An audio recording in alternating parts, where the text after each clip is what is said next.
자, 오늘 마지막 시간으로 가질 제목은 차든지 덥든지 이렇게 정했습니다. 지난번 첫 주간에 우리가 나누었던 것처럼 우리가 살고 있는 현 시대에 상당히 위급한, 이중한 여러 가지 징조들에 대해서 말씀을 나누었고, 지난주에는 이제 우리가 머지않아 경험하게 될 참 앞으로 엄청난 큰일이죠. 주님이 공중재림하시게 되면 이 땅에 있는 모든 사람들이 구분이 될 겁니다. 세 가지 유형으로 구분이 될 거예요.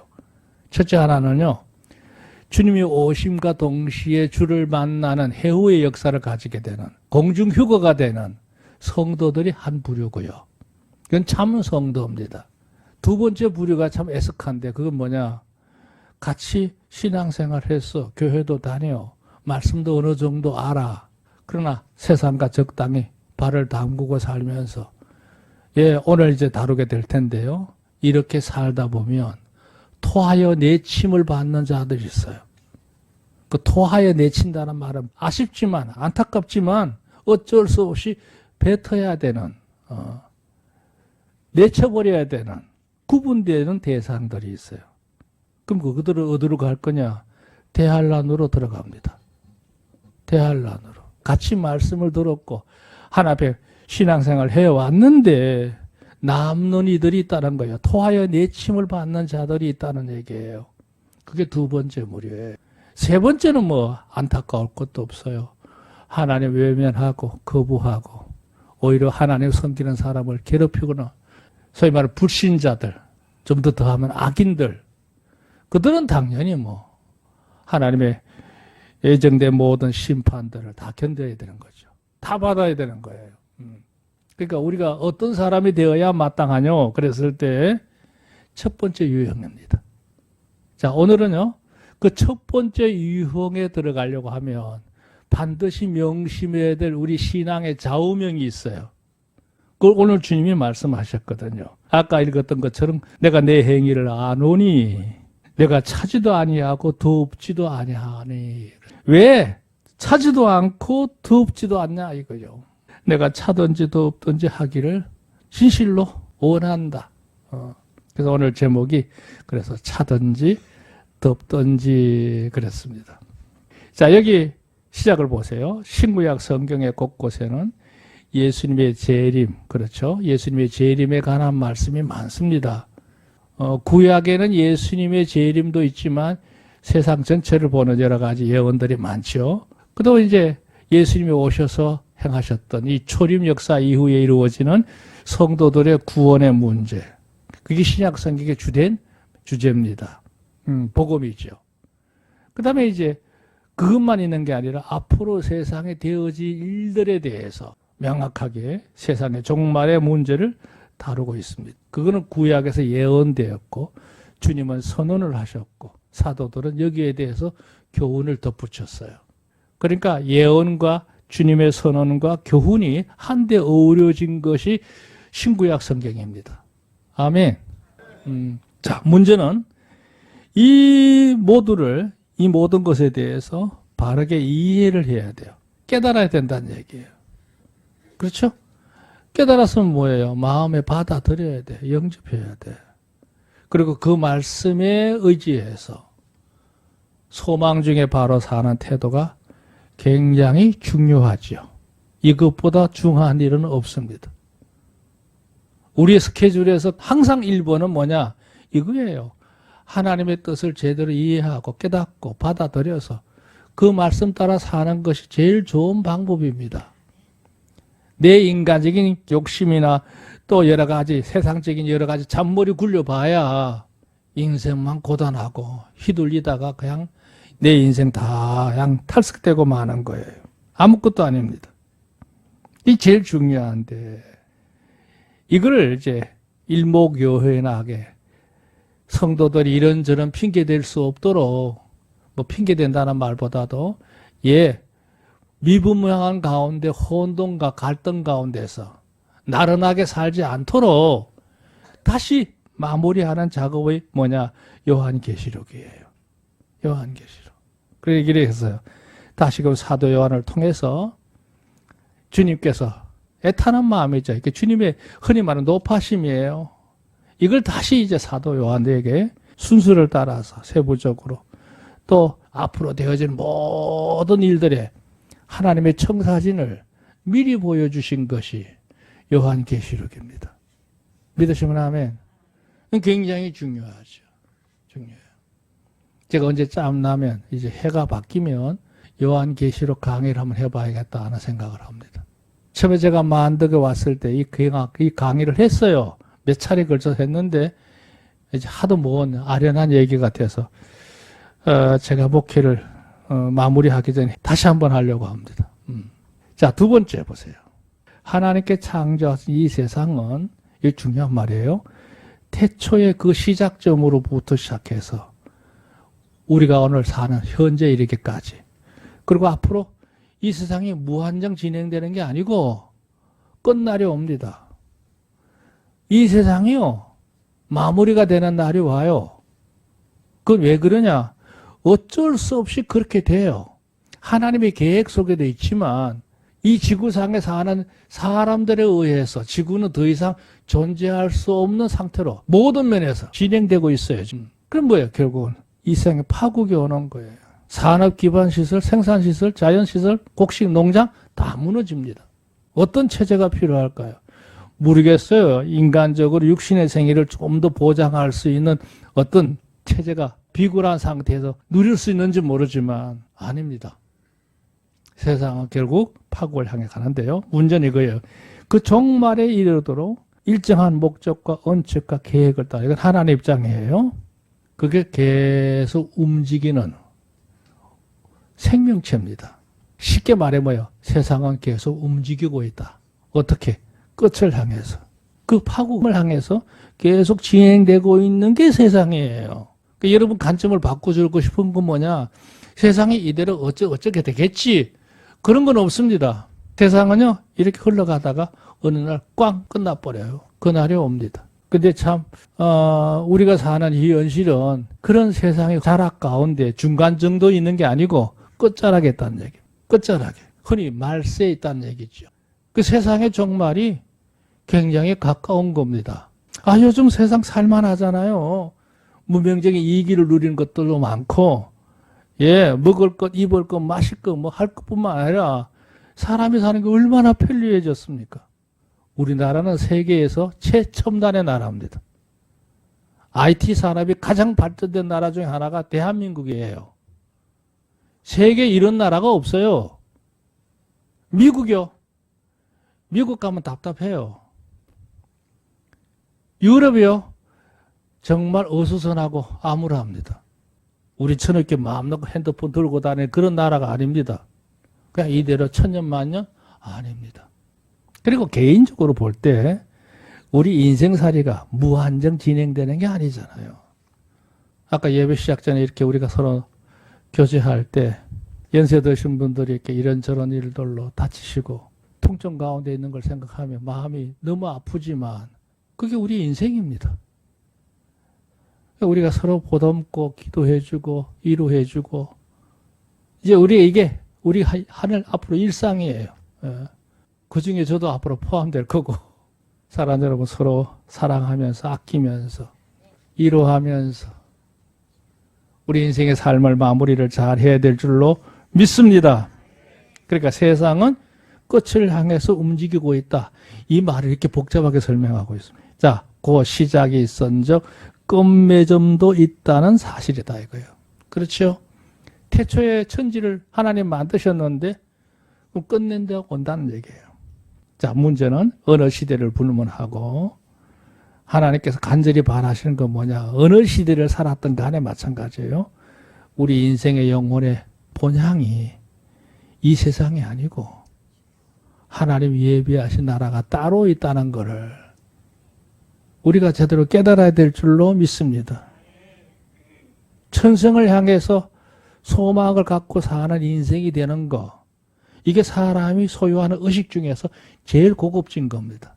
제일 영원한 거예요. 자, 두 번째가 뭐냐? 거기에 걸맞는 우리 영성을 잘 관리하는 게 성도들의 본분입니다. 여러분이 영혼 관리 잘 하세요. 안일하게 적당해서 하는 게 아닙니다. 그렇게 해서 하나님께서 우리를 바라실 때 최상의 구원의 상태를 완성짓는 거예요. 끝맺음하는 게 중요하단 말이죠. 그걸 하나님 오늘도 바라셔요. 그런 차원에서 오늘 이 말씀이 중요합니다. 주님은 아주 간명하게 얘기했어요. 너희가 차든지 덥든지 해야 된다. 믿으시면 아멘. 차든지 덥든지 해야 된다 이거예요. 그건 좀 이따 다시 한번 설명을 할게요. 자, 오늘 이 말씀의 주된 내용의 배경은 요한계시록이지 않습니까? 그 요한계시록이 어떻게 태동이 됐는지 그거부터 우리가 한번 나눠볼게요. 자, 여기 1번 밤모섬의 묵시 그랬어요. 묵시나 뭐 계시나 비슷한 말입니다. 묵시라는 의미는 뭐냐 하면 한상 가운데 받았던 하나님의 말씀이라고 해서 묵시라 그랬고요. 요즘은 요한계시록이라고 그래요. 하나님께서 그 마음의 뜻을 나타내 보이신 것 그랬어요. 자, 여기 1번은 그랬어요. 요한계시록은 예수님의 제자 사도 요한이 에베소에서 사역하고 있었을 때에 로마 제국의 이게 도미티아누스라고 하죠. 도미티안이라고도 합니다. 이제 제의하고 있을 때 이 사람이 똑똑한 사람이에요. 그러다 보니까 이제 자기 나름대로 자꾸 이렇게 교만을 부린 거죠. 그래가지고 자기가 다스리고 있는 로마 제국 곳곳에다가 신전을 많이 지었습니다. 자기를 신격화시킨 거예요. 로마 제국 하에 있는 사람들에게 숭배할 것을 요구한 겁니다. 사람들이 안 하면 뭐 심한 매질을 당하기도 하고 죽을 수도 있고 이러니까요. 이제 굴복하게 되잖아요. 근데 안 하는 무리가 있죠. 그게 누구겠어요? 그리스도인들이에요. 그리스도인은 절대 그런 걸 용납하지 않죠. 아니 멀쩡하게 왕을 신격하게 섬기는 거 받아들일 수 없는 거예요. 물론 비겁한 사람들은 눈치 봐가며 적당히 얼버무리는 사람도 있을 겁니다. 뭐 그런 건 따지고 싶지도 않고요. 중요한 거는 그들을 뒤에서 가르치고 훈육하는 사람 누구예요? 사도들 아닙니까? 그 사도들을 잡아다 족치는 거예요. 그 사도 요한이 유명한 사람이니까 예수님의 어떤된 제자 가운데 한 사람 아닙니까? 예수님의 12명 제자 중에 유일하게 순교당하지 않고 천수를 누렸던 이 사도가 바로 요한이거든요. 그 사도 요한이 당시 에베소 교회 지역에서 목회를 하고 있었어요. 에베소 교회는 여러분 잘 아시는 대로 사도 바울이 2차 전도 여행 때 교회를 세웠고 자기가 없는 동안에 이제 아볼로란 사람이 목회를 했고 아볼로에 이어서 이제 디모데가 가서 목회를 하고 그런 후에 아마 사도 요한이 아마 에베소 교회의 목회자가 됐겠죠.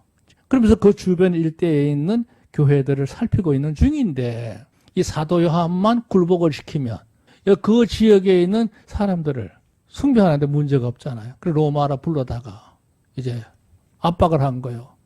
나를 신으로 숭배해라. 그 요한이 합니까? 거절하니까 엄청난 고문도 당하고 뭐 전해진 바에 의하면 펄펄 끓는 기름 가마 속에다가 사도 요한을 집어넣었다고도 합니다. 아무런 문제가 없었대요. 사람 방법으로 죽일 수가 없단 말이에요. 그래서 이제 보낸 것이 뭐냐면 에베소 바로 그 에게해 검 입구에 있는 밤모섬이라는 곳으로 유배를 보낸 겁니다. 그곳에서 한 2년 동안 이제 낮에는 극심한 노역을 하고 밤에는 이제 동굴 속에 들어가서 이제 깊은 영적 생활을 합니다. 그러다가 수요일 날 이 계시를 보게 된 거예요. 주님이 직접 챙기셨죠. 너가 본 대로 다 모든 내용을 세세히 받아 적어라. 그리고 이 내용을 너가 목회하던 그 지역을 일대에 있는 아시아에 있는 7교회, 뭐 7교회만 있었던 거 아니에요. 그 지역에 그 당시에 수많은 교회들이 있지만 대표적인 교회가 7교회인데요. 에스보두 사빌라, 에베소 스무나 보가모 두아디라 사데 빌라델비아 라오디게아. 사도 바울과 정말로 연관되어 있는 교회들이에요.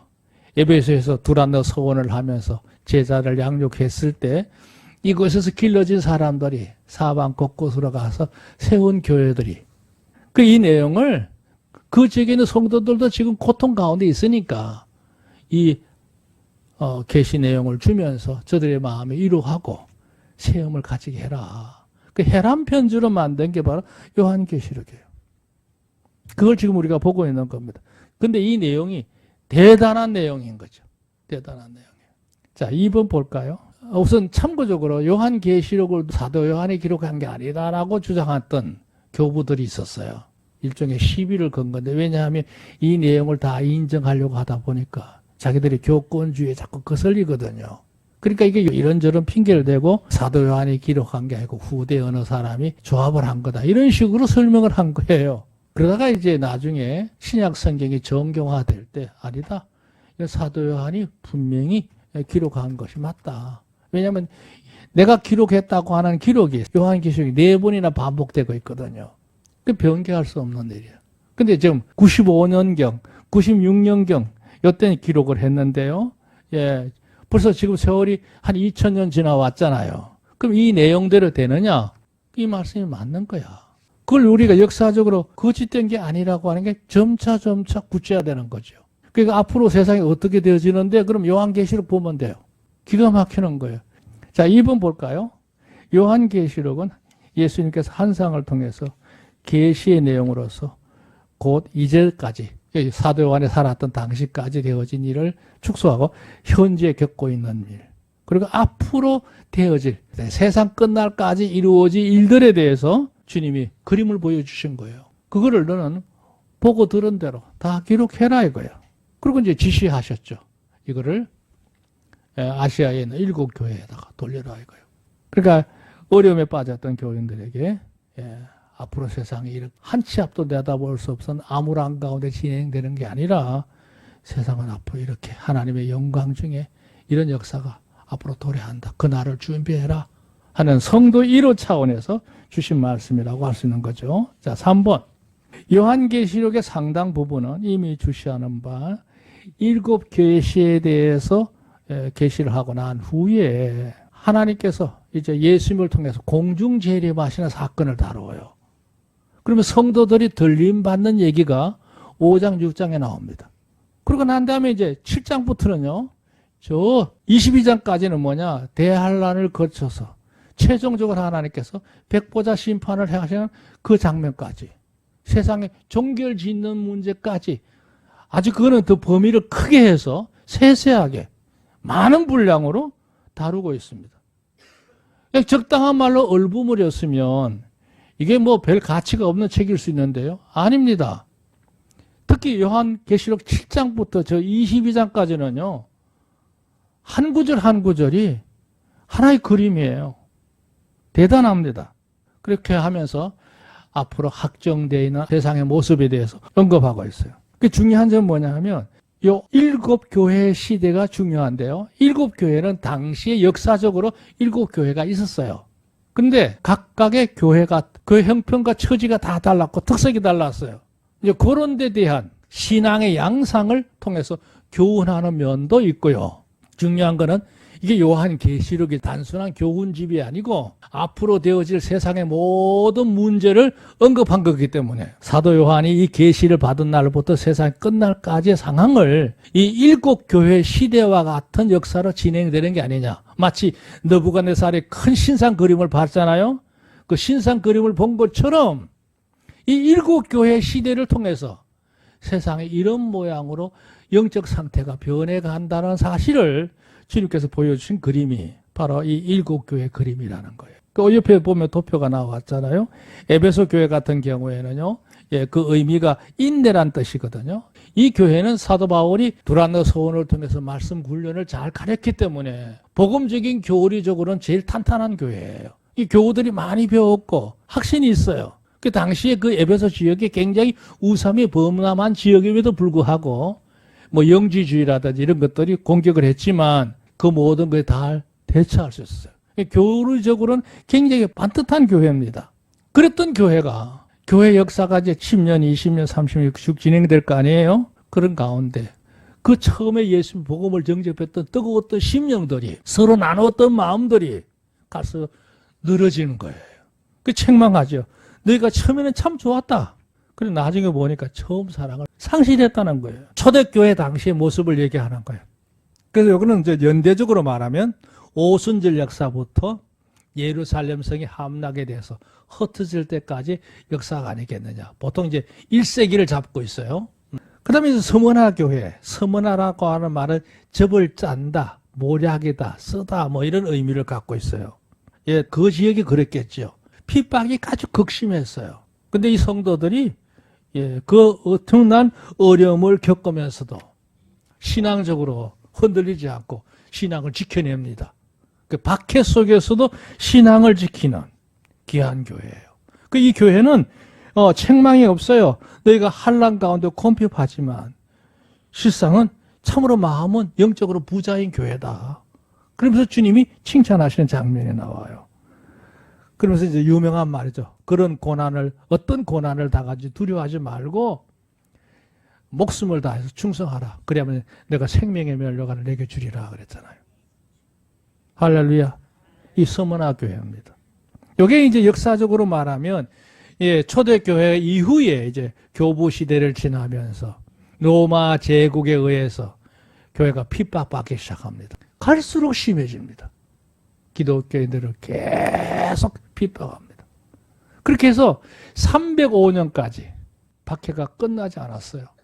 그 10번 이상의 엄청난 박해가 진행되었던 겁니다. 그런데 이런 가운데서도 신앙을 끝까지 지킨, 절개를 지킨 성도들이 있었어요. 그렇기 때문에 오늘 우리가 있는 줄로 믿습니다. 그러다 유명한 콘스탄티노플 황제가 그 모친이 예수님을 구주로 영접했기 때문에 서기 313년에 신앙이 자유화되면서 로마의 국교로 받아들여지게 되는 엄청난 대변혁이 일어난 거게 된 겁니다. 그게 서머나 교회 시대예요.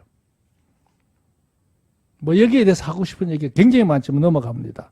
그 다음에 이제 버가모 시대예요. 교회가 자유화되고 나니까 더 겸손할 줄 알았더니 뭘 교회가 세상을 마치 선도하는 것처럼 거드름을 피기 시작한 겁니다. 권위를 부리기 시작한 거예요. 그러다 보니까 교회가 타락한 거예요. 교회 지도자들이요, 권력과 야합을 해가지고 갖가지 많은 일들을 저지르게 했어요. 그게 버가모 교회 시대입니다. 타락한 시대입니다. 결혼했다는 뜻인데 버가모라는 말은 뭐냐면 뒤섞였다는 얘기예요. 모든 게 다 타협해서 세속교화된 교회 시대를 말할 때 버가모 시대. 그게 언제냐?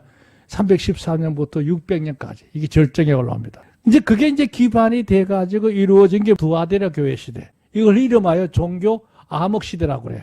소위 말하면 종교 개혁이 일어날 1500년대까지.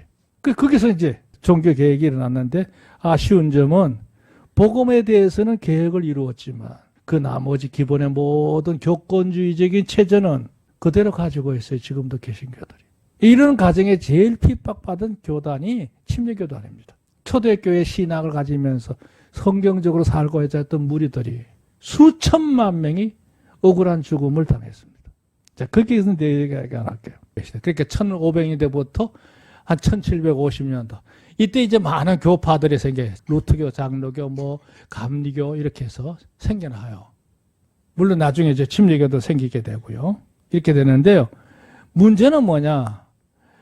이 종교 개혁이 일어났지만 제대로 바람직하게 성경적으로 개혁된 건 아니었어요. 구원관 하나만 겨우 어선풀이에 들고 나왔는데 나머지는 제대로 없었어요. 그러니까 모양은 갖추었는데 실속이 없는 시대가 바로 이 시대입니다. 사대교회 시대입니다. 겉만 번지를 했지 실상은 없는 거예요. 그러니까 유럽 지역에 가면 이 중세시대에 세운 교회들이 규모가 어마어마합니다. 여러분 보셔야 되는데요. 제가 사진을 찍어봤는데 20장을 찍어도 한 교회 그림이 다 못 찍어요. 그 정도로 대단합니다. 예. 그런데 실속은 없어요. 그 안에 뭐 미술적으로는 영화한 그림들이 있습니다만 사제들의 무덤밖에 없어요. 실제는 모양만 갖췄을 뿐이에요. 그런데 성령의 역사는 뒤늦게 뜨겁게 일어납니다. 영국에서 신앙의 자유를 찾아서 미국으로 건너갔던 청교도들에 의해서 교회가 부흥의 운동이 일어나서 불을 붙기 시작합니다. 그게 빌라델비아 교회입니다. 1750년대에서 1900년대까지. 그 영향을 던집은 나라가 우리나라죠. 우리나라가 1890년대에 복음이 한국에 들어와서 교회들이 세워지기 시작. 우리 침례교가 이때예요. 성령 회복 운동이 일어나게 되면서 요원의 불길처럼 온 세계를 휩쓸게 되죠. 유일하게 이 아시아 7교회 가운데 칭찬만 받고 책망을 받지 않는 교회가 바로 아까 서머나 교회하고 빌라델 교회입니다. 근데 문제는 뭐예요? 그렇게 해서 복음화돼서 교회가 다시 자리를 잡았는데 이제는 기존의 교회들이 안일한 가운데 또 빠지는 거예요.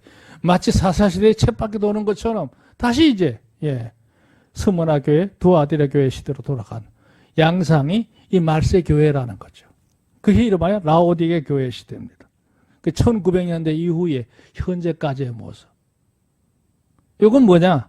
이 시대가 안고 있는 교회들의 특징을 얘기하고 있는 겁니다. 자, 3번 볼까요? 일교회에 대해서 계시를 하고 난 후에 급격하게 이제 하늘문이 열리면서 공중 재림하시고 성도 휴거되잖아요. 그러고 나서 이제 경락의 대환란으로 들어가는 얘기가 나옵니다. 대환란의 고통은 어마어마합니다.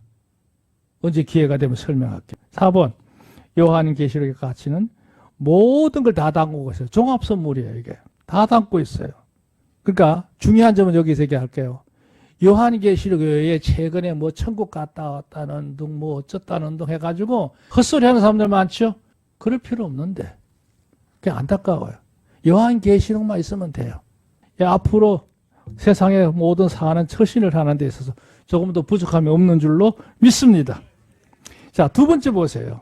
주님께서 이렇게 교회를 향해서 건계하는 모습이 나와요. 그러니까 7교회 가운데 뭐 다른 교회 양상들도 다 참고가 되겠지만 우리가 관심을 갖는 건 라오디게 교회의 형편을 우리가 잘 봐야 돼요. 이게 뭐냐? 보편적으로 볼 때 이 말세에 처한 교회들의 양상이 이 모양이라는 거예요. 우리 교회만 하더라도 이 말씀 앞에 우리 자신 한번 하셔야 돼요. 비춰볼 필요가 있어요.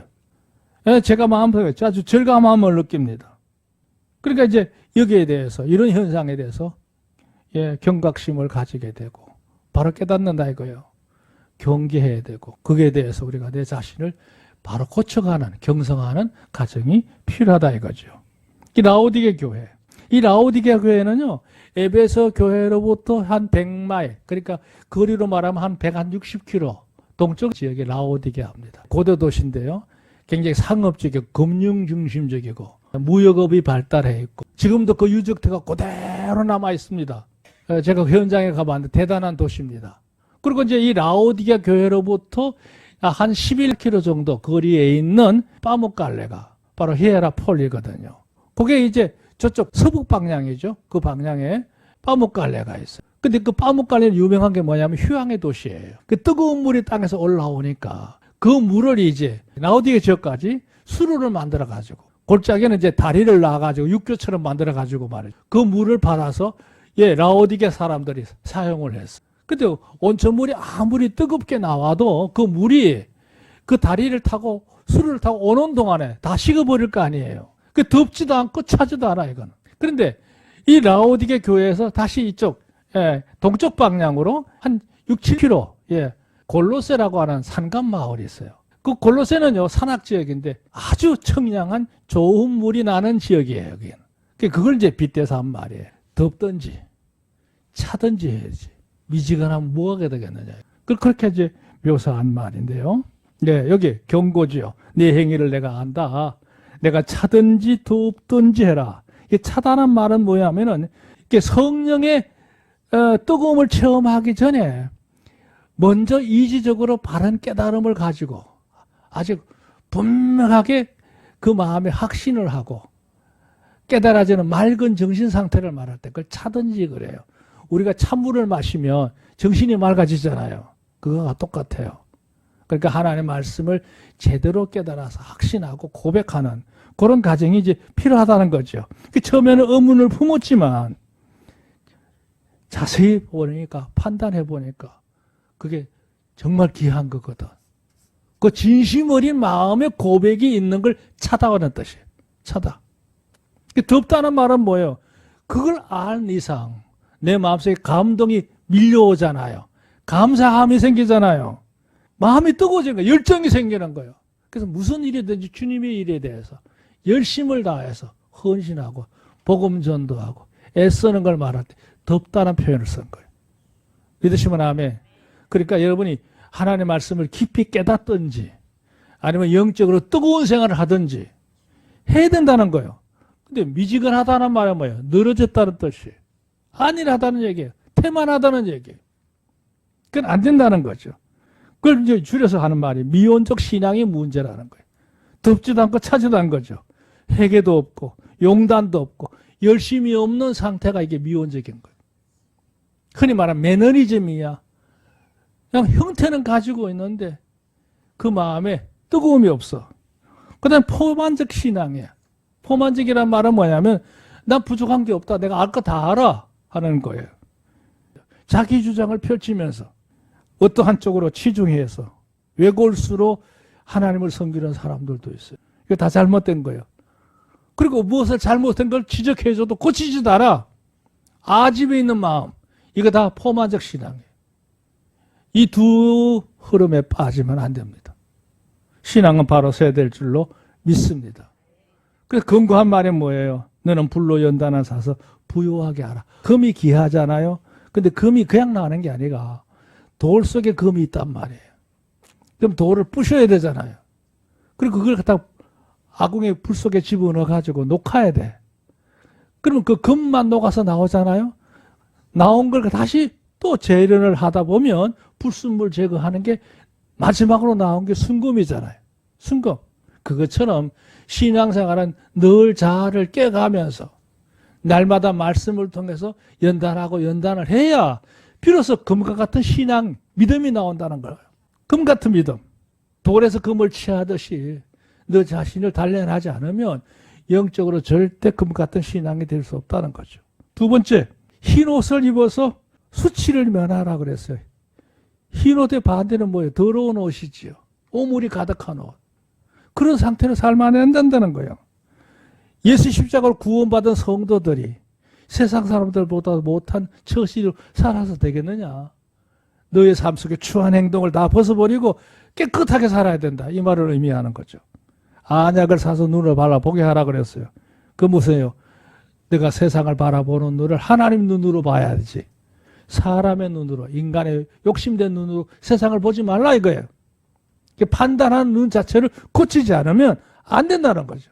이 삶에 빠지게 되면 아까 말한 미온적 신앙에 빠지든지 포만적 신앙에 빠지든지 빠질 수밖에 없어요. 그리고 유명한 마지막 말씀이 바로 20절 말씀이야. 아까 나왔던 거예요. 볼지어다 내가 문 밖에 서서 두드리는 누구든 내 음성을 듣고 문을 열면, 문이란 말은 마음을 말하는 거예요. 문을 열면 내가 그에게로 들어가 그로 더불어 먹고 그는 나로 더불어 먹으리라. 믿으시면 아멘.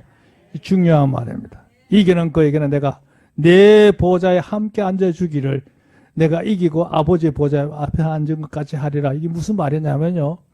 예수님이 세상에 오셔서 하나님의 뜻을 온전히 순종해서 다 이루었잖아요. 그랬더니 하나님께서 당신이 앉은 옆자리에 보좌에다가 예수님을 앉혔다는 거예요. 주님의 권위를 높였다는 뜻이에요. 내 아버지께서 나에게 그렇게 해주신 것처럼 너희도 이렇게 바르게 살면 내가 앉은 자리에 너희를 나와 함께 앉게 해주겠다. 주님의 약속입니다. 할렐루야. 내 아버지께서 나에게 그렇게 하신 것처럼 나도 너희들 내 옆에 앉히리라 그랬어요. 제가 두서없이 많은 얘기를 했는데요. 아무튼 오늘까지 우리가 사는 이 시대, 절박한 시대입니다. 뭐 긴 말할 거 없습니다.